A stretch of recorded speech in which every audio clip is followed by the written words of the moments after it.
আসসালামু আলাইকুম। সকলকে অনিক্স বাংলা ল লেকচারে স্বাগতম।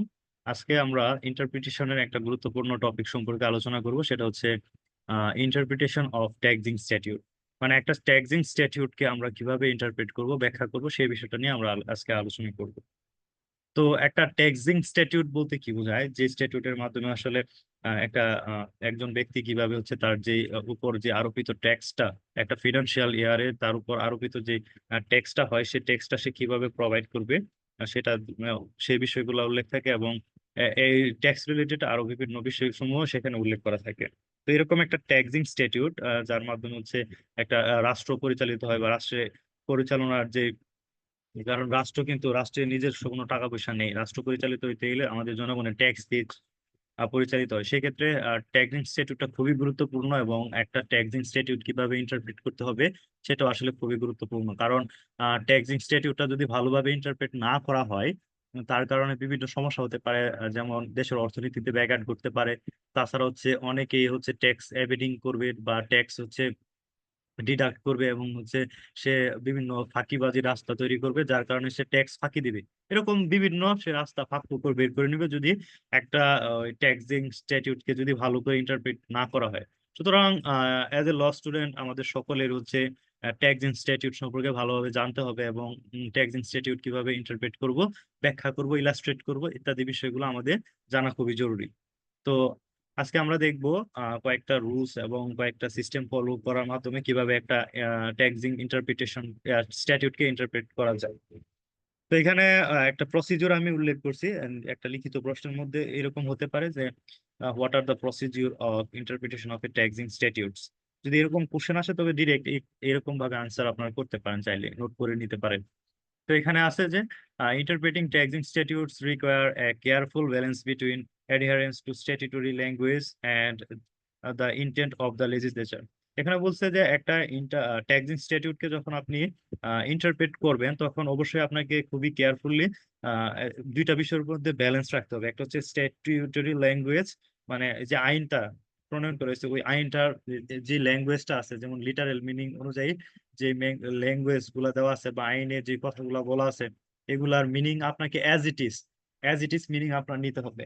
এবং এর সাথে আরেকটা বিষয় ব্যালেন্স করতে হবে, সেটা হচ্ছে কি ইন্টেন্ট অফ দ্য লেজিসলেচার। যারা হচ্ছে আইনটা প্রণয়ন করছে, তারা আইনটা প্রণয়নের পিছনে তাদের ইন্টেনশনটা কি ছিল, তারা কোন ধরনের ইন্টেনশনটা নিয়ে আসলে এই আইনটা প্রণয়ন করছে, এই বিষয়গুলো আপনার অবশ্যই মাথায় লক্ষ্য রাখতে হবে।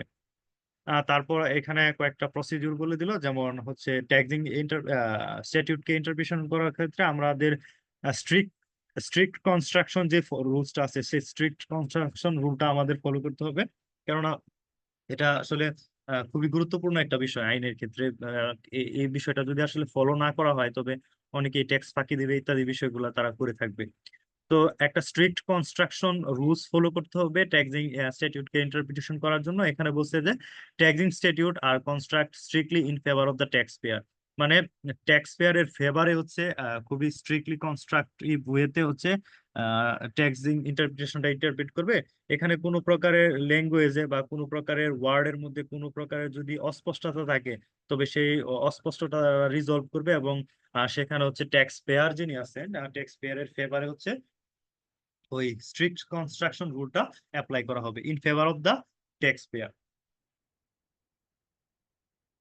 তারপর হচ্ছে কি লিটারেল ইন্টেনশন ইন্টারপ্রিটেশন। লিটারেল ইন্টারপ্রিটেশনের মানে আমরা অবশ্যই জানি যে আইনে যে ওয়ার্ড গুলো দেওয়া আছে, যে মিনিং, মানে আইনে যে ওয়ার্ডটা দেওয়া আছে, words given in the statute has their plain and ordinary meanings. তাদের যে প্লেন এবং অর্ডিনারি যে মিনিংটা দেওয়া আছে, সেই মিনিং অনুযায়ী আমাদের প্রথমে হচ্ছে ইন্টারপ্রেট করতে হবে।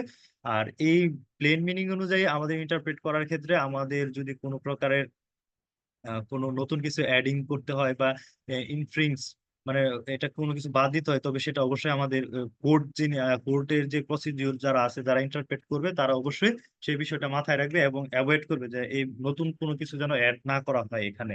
হ্যাঁ, যে ওয়ার্ডটা আছে স্ট্যাটিউট বা ল এর, সেই ওয়ার্ড গুলা যেন অ্যাজ ইট ইজ আমরা ইন্টারপ্রেট করি। তো এখানে যেমন আমাদের দেশের জন্য ট্যাক্সিং স্ট্যাটিউট হিসেবে যদি একটা এক্সাম্পল বলি, আগে ছিল হচ্ছে ইনকাম ট্যাক্স অর্ডিন্যান্স। এখন আমাদের আলাদা একটা ইনকাম ট্যাক্সই আছে, সেটা হচ্ছে ইনকাম ট্যাক্স অ্যাক্ট 2000। 2023। তো ইনকাম ট্যাক্স অ্যাক্ট 2023 এটা হচ্ছে একটা ট্যাক্সিং স্ট্যাটিউট। তো এটাকে আমরা সর্বপ্রথম দেখব একটা স্ট্রিক্ট কনস্ট্রাকশন হিসেবে আমরা এটাকে ইন্টারপ্রেট করার চেষ্টা করব। তো পরবর্তীতে আমরা পরবর্তী স্টেজে দেখবো হচ্ছে কি লিটারাল ইন্টারপ্রিটেশনে আমরা যাব যে এই যে ইনকাম ট্যাক্স অ্যাক্ট 2023 তে যে ওয়ার্ডস গুলা দেওয়া আছে, মানে যে লেখাগুলো আছে, সেই লেখাগুলোর প্লেন এবং অর্ডিনারি মিনিংস গুলো আমরা বুঝতে চেষ্টা করব। তারপর দেখবো হচ্ছে এই আইনের উদ্দেশ্যটা কি, পারপোজ এন্ড অবজেক্ট গুলা কি কি। হ্যাঁ, পারপোজ এন্ড অবজেক্ট গুলো আমরা দেখবো। তো সেটা দেখার ক্ষেত্রে ইন্টারপ্রিটেশন, মানে এই একটা ট্যাক্স ইনস্টিটিউট কে ইন্টারপ্রেট করার ক্ষেত্রে আমরা দেখবো পরবর্তীতে এই আইনের উদ্দেশ্যটা কি এবং অবজেক্টটা কি, পারপাস এন্ড অবজেক্ট।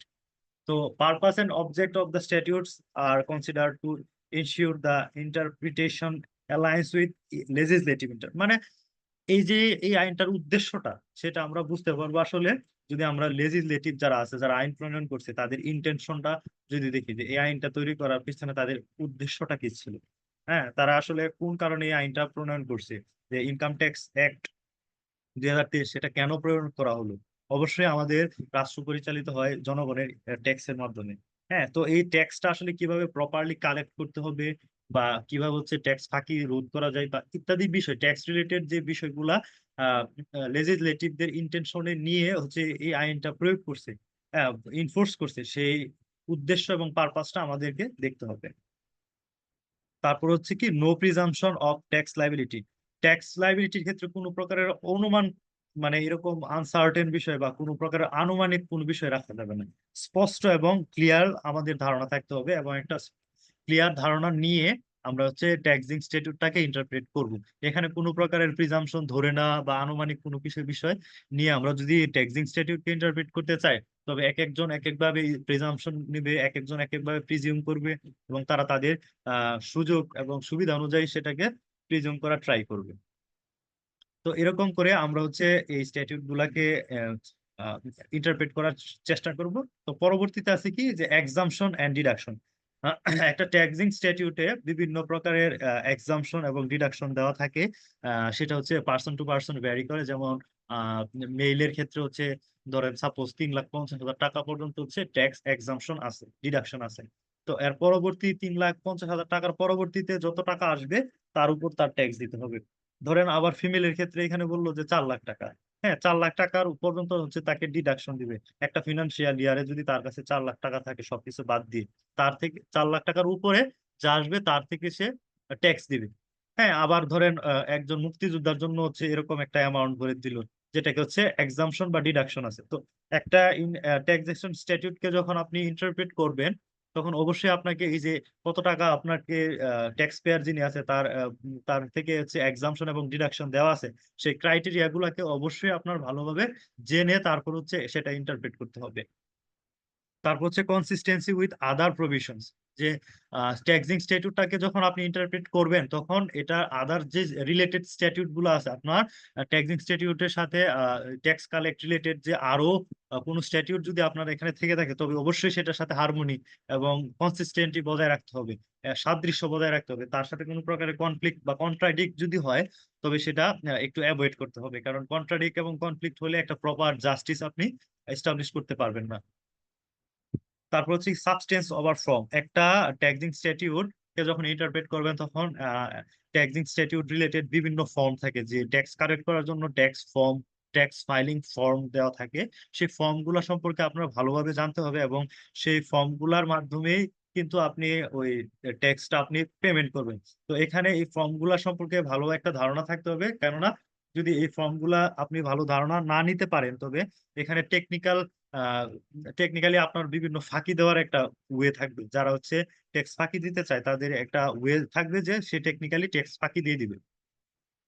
তারপর আছে কি অ্যাভয়েডেন্স অফ অ্যাবসার্ড রেজাল্ট, মানে কোনো প্রকার অ্যাবসার্ডিটি মানে অস্পষ্টতা, কোনো প্রকারের এখানে কোনো সব বিষয়গুলা ক্লিয়ারলি আপনার মেনশন করতে হবে।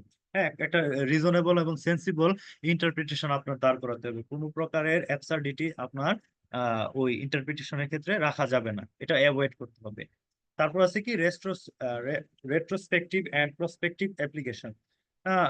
সাধারণত একটা ট্যাক্সেশন, সরি, ট্যাক্স ট্যাক্সিং স্ট্যাটিউটকে ইন্টারপ্রেট করার ক্ষেত্রে আপনার সম্ভাব্য ভাবে হচ্ছে একটা ক্লিয়ার ইন্টেন্ট নিয়ে হচ্ছে আপনার ওই এটাকে ইন্টারপ্রেট করতে হবে। এখানে কোনো যদি কোনো রেট্রোস্পেক্টিভ অ্যাপ্লিকেশনের কথা বলে না দেওয়া হয় তবে সেটা আপনি অ্যাপ্লাই করবেন না, কারণ রেট্রোস্পেক্টিভ বিষয়গুলো কিন্তু পূর্ববর্তী কোনো একটা বিষয়, সেটা নতুন আইনে বা নতুন ভাবে আপনি অ্যাপ্লাই করতে যাবেন না যদি ওই আইনটাতে ক্লিয়ারলি ওই পূর্ববর্তী বিষয়গুলো অ্যাপ্লিকেশন সম্পর্কে বলে না দেয়। তো এই হচ্ছে বিভিন্ন গাইডলাইন, এখানে টোটাল 9টা গাইডলাইন্স আমি বললাম, যে 9টা গাইডলাইন্স ফলো করে আপনি একটা ট্যাক্সিং স্ট্যাটিউটকে আপনি ইন্টারপ্রিট করবেন। তবে এই একটা ট্যাক্সিং স্ট্যাটিউটকে ইন্টারপ্রিটেশনের ক্ষেত্রে শুধু যে 9টা পয়েন্ট আছে এরকম কোনো বিষয় না, আরো পয়েন্ট আপনি আপনার রিলেটেড বিষয়গুলো আপনি উল্লেখ করতে পারেন। তো এই প্রিন্সিপাল গুলা বা এই গাইডলাইন গুলা ফলো করে আপনি একটা ফেয়ারলি এবং হচ্ছে একটা ন্যাচারাল জাস্টিস যদি আপনি স্টাবলিশ করতে চান এবং হচ্ছে ইন্ড অফ জাস্টিস এবং ফেয়ার জাস্টিস যদি ইনক্লুড করতে চান ট্যাক্সিং স্ট্যাটিউটের ক্ষেত্রে বা ট্যাক্সিং রিলেটেড বিষয়গুলোর ক্ষেত্রে, তবে অবশ্যই আপনার ট্যাক্সিং রিলেটেড বিষয়ের গাইডলাইন্স গুলো অবশ্যই জেনে তারপর হচ্ছে একটা ট্যাক্সিং স্ট্যাটিউটকে আপনি ইন্টারপ্রেট করতে হবে। আজকের এই আলোচনা এতটুকুই, ধন্যবাদ সবাইকে।